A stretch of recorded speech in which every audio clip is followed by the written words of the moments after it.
नमस्कार मंडळी, स्वागत आहे तुमचं सगळ्यांचं आपल्या लाडक्या यूट्यूब चॅनलवरती। तर आजच्या व्हिडिओमध्ये आपण जाणून घेणार आहे तुमच्या आवडत्या मालिकेची संपूर्ण अपडेट। त्याच्यामुळे व्हिडिओ शेवटपर्यंत बघा आणि चॅनलवरती नसेल तर चॅनलला सबस्क्राइब करायला अजिबात देखील विसरू नका। धन्यवाद। कामिनीला ठोकले चक्क आता पोलिसांनी बेड्या आणि आपल्या राजनने उतरवला चांगलाच या कामिनीचा माज। तर नेमकं काय घडतं त्याला संपूर्ण अपडेट जाणून घेऊ। तर आपल्या कमळीला आता चक्क कोणीतरी सोडवलेलं असतं, म्हणजेच आपली कमळी आता कबड्डीच्या ग्राउंडवरती परत आलेली असते आणि कमळीला ग्राउंडवरती आलेलं पाहून ऋषीला देखील खूप आनंद झालेला असतो।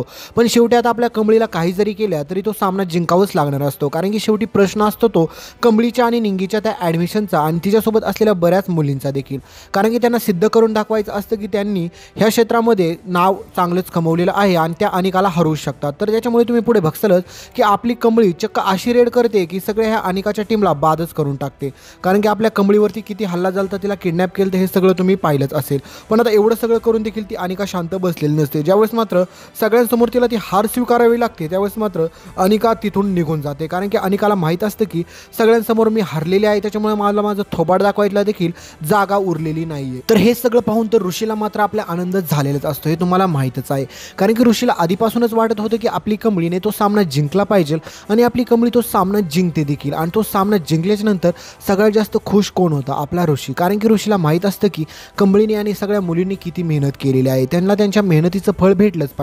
पण हे सगळं होत असताना मात्र आता ज्यावेळेस मात्र नयनतारा हॉस्पिटलमध्ये पोहोचते तर तिला कळतं की त्या ठिकाणी ऋषीच नाहीये आणि ऋषी पोहोचलाय कुठे तर कबड्डीचा सामना पाहिला। तर त्यावेळेस मात्र नयनतारा मॅडमला अगोदर राधिकाचा खूप राग येत असतो आणि त्याच्यात हे सगळं कळल्याच्या नंतर तिच्या पायाखालची जमीनच सरकते, कारण की ती ठरवते की आता काही जरी झालं तरी ऋषीचा आणि त्या कमळीचा मी आयुष्यात कधी देखील संबंध येऊनच देणार नाही। तुम्हाला माहितीच आहे की आपल्या बिचाऱ्या कमळीची काही चूक नसताना देखील कितीतरी वेळा मात्र आपल्या कमळीला त्यांची माफी मागावी लागलेली असते, पण ऋषीला देखील माहीत असतं की आपल्या कमळीची कधी देखील यामध्ये चूकच नव्हती। तर आता पुढे तुम्ही हे देखील बघसाल की ऋषीचं आणि कमळीचं आता एकमेकांवरती हळूहळू प्रेम वाढायला सुरुवात होती आणि ते दोघेजण हळूहळू एकमेकांच्या प्रेमात पडणारच असतात। तर तेवढ्यात मित्रांनो इकडे खूप मोठा भयानक प्रॉब्लेम होतो, म्हणजेच आता ह्या कामिनीने खूप मोठा अहंकार आणि हाहाकार माजून ठेवलेला असतो, कारण की ह्या कामिनीने आता ठरवलेलं असतं की काही जरी झालं तरी त्या कमळीच्या आईला देखील ती सोडणार नसते आणि सोबतच त्या गौरीला देखील। पण ज्यावेळेस मात्र कामिनीच्या पुढे हे सत्य उघडकीस येईल की कमळीची आई आणि ती गौरी दोघी एकच आहे, त्यावेळेस मात्र कामिनीला देखील कळणार नाही की काय करावं, कारण की कामिनीला अगोदरच माहीत असतं की राजनची पहिली जी बायको होते म्हणजेच गौरी, तिला आपण न कळताच गायब केलं होतं। त्याच्यामुळे जर एवढं मोठं भयानक सत्य जर राजनसमोर आलं तर राजन ह्यांना सोडणार नाही हे यांना देखील चांगलंच माहीत असतं।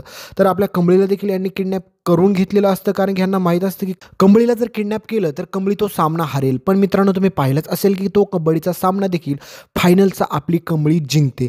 त्यावेळेस मात्र अन्नपूर्णा आजी ह्या सगळेजण खूप खुश होतात। पण मित्रांनो आता एवढं मोठं भयानक कांड आणि कोटाने करून देखील रागिनी आणि सोबतच ही अनिका शांत बसलेली नसतात, कारण की ह्यांना ही हार स्वीकारावी लागलेली असते। आणि एकीकडे आता तुम्ही बघसालच की आपली सरू मात्र चक्क मंदिरामध्ये गेलेली असते देवीच्या आणि त्या ठिकाणीच मात्र ती प्रार्थना करत असते आणि ज्यावेळेस मात्र ती पाठीमागे बघते तर तिच्या पाठीमागे चक्क कोण उभा असतं मित्रांनो, कारण की तुम्ही सगळेजण देखील हादरून जासाल, कारण की तिच्या पाठीमागे कामिनी आणि ते गुंड उभे असतात।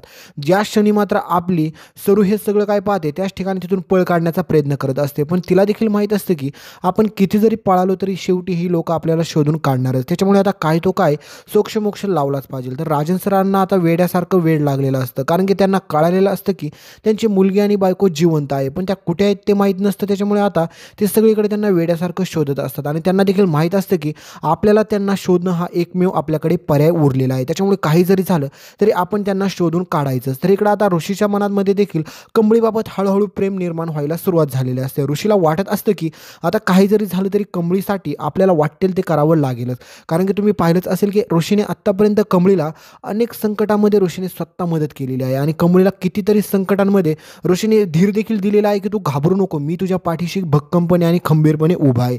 आणि तेव्हापासूनच आपली कमळी कबड्डीचेच काय तिच्या प्रत्येक क्षेत्रामध्ये ती पुढे गेलेलीच असते। पण हे सगळं झालेलं कोणामुळे असतं? आपल्या ऋषीमुळे। आणि ह्याच आता गोष्टीमुळे हळूहळू कमळीच्या मनामध्ये देखील ऋषी घर करतो आणि तुम्हाला माहितीच आहे की आपल्या कमळीला देखील आपल्या ऋषीची किती काळजी असते आणि कमळी देखील हळूहळू आपल्या ऋषीच्या प्रेमामध्ये पडायला लागलेली असते, म्हणजेच आपल्या कमळीला आता ऋषी हळूहळू आवडायला लागलेला असतो। आणि हेच सगळं घडत असताना मात्र ज्या क्षणी मात्र आपल्या कमळीला देखील ऋषीवरती प्रेम होतं त्यावेळेस मात्र ऋषीच्या आणि कमळीला एकत्र न भेटून देण्याचा निर्णय मात्र नयनताराने घेतलेला असतो आणि नयनतारा आता पुढे कमळी आणि ऋषीला एकत्र येऊन देणार नसते। पण मित्रांनो आता इकडे भयानक गोष्ट ही झालेली असते की राजनला ज्या क्षणी कळालेलं असते की त्याची मुलगी आणि बायको दोन्ही जिवंत आहेत, त्यासाठी राजन देखील म्हणत असतो की काही जरी झालं तरी मी त्यांना शोधूनच काढणार.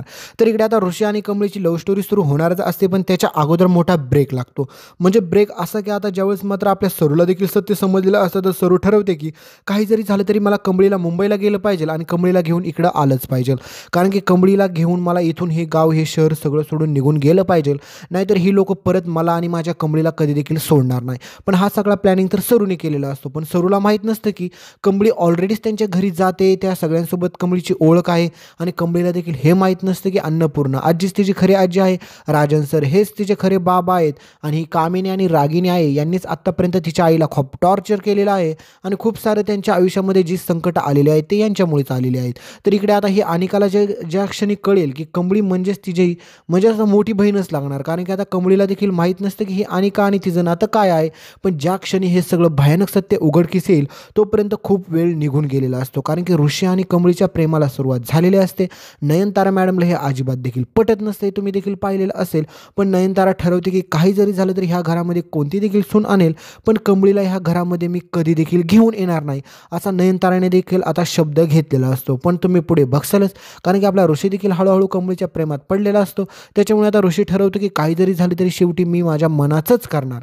आणि मित्रांनो, हे सगळं होत असताना मात्र ज्या क्षणी मात्र आपल्या राजनला देखील आपल्या स्वरूपाबाबत सगळं सत्य समजतं, त्या क्षणी मात्र राजन ठरवतो की आता काही जरी झालं तरी मला माझ्या मुलीला शोधलं पाहिजे.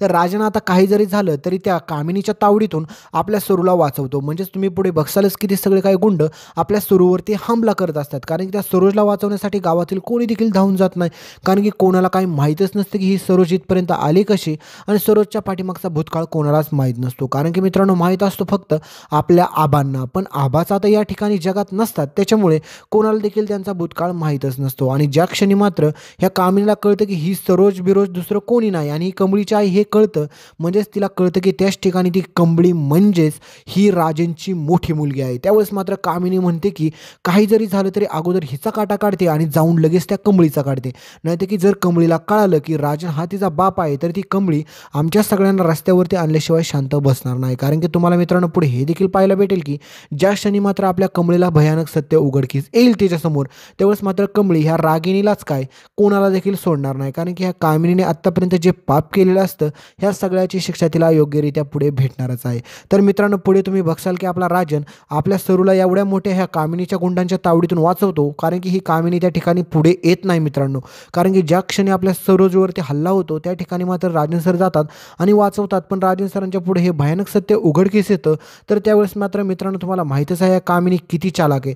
तिने आत्तापर्यंत एवढे पाप आणि कट कारस्थान केले पण अजूनपर्यंत ती सापडलेली नसते. पण मित्रांनो, पुढे आपल्या आता राजन सरांना ही कामिनी चांगलीच जाळ्यामध्ये सापडते. त्यावेळेस मात्र राजन सर या कामिनीची कशी जिरवतात हे पाहणं खूप रंजक ठरणार आहे. त्यासाठी व्हिडिओला लाईक करा, चॅनलला सबस्क्राईब करा आणि इथपर्यंत व्हिडिओ पाहिला असेल मित्रांनो तर तुम्ही कोणत्या जिल्ह्यातून पाहताय हे कमेंट करून सांगायला विसरू नका.